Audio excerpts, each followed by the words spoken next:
here at the quote-unquote special city council meeting this morning, adopting the new or the same tax rate. Sure. And so it came from just kind of just getting some context from the beginning.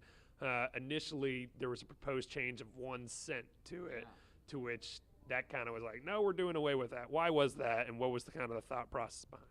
Yeah, actually, if you remember back to the very first budget work session, I mean, they were talking about potential tax rate increases of even far more than 1 cent in order to accomplish everything that the city needs to accomplish and deliver the services that residents expect.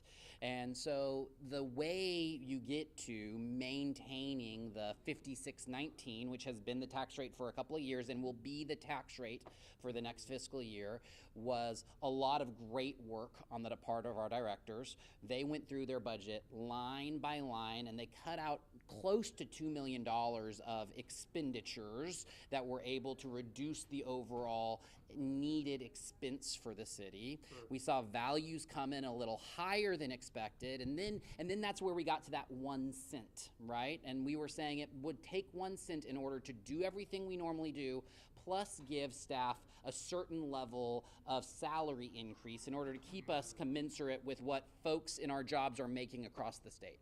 And so the final piece of the equation, council talked about it. They said, we want to support our staff. We want to give those raises. We also don't want to create any burdens on our taxpayers. And so by adjusting that amount of salary pay increase, we were able to get to a point where keep the tax rate flat, staff gets a raise, and we're able to continue to provide the services that residents expect for us beginning October 1 for the 2025-2026 fiscal year. It's not just Longview that is wrestling with this. You see local municipalities and counties and schools all trying to continue to provide the services that residents expect as funds continue to be constrained. And so, I mean, it's very likely that this is a conversation that we continue to have as a community because people expect fire and police and good roads and libraries and parks, and that funding does have to come from somewhere. And so we are grateful that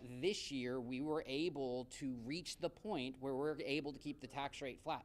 It's a hard challenge, and it's the great work of the finance team and the city manager and the directors that helped us get there. And then obviously council to have that vision to be able to help us navigate those final steps and get to the finish line. If your property values increase, right, we understand that even a flat property tax rate may represent additional burden, right? And so I would acknowledge the council takes that very seriously, and that's why they did everything in their power to reduce the proposed needed increase and to get us down to be even flat, because they are trying every day to do the best they can to support all of Longview residents and empower them to thrive and do what they need to do in this community. Pay attention not just to Longview, but to the Texas legislature. It is true that as they continue to try to find ways to reduce the property tax burden on residents, there's an equal question of how do we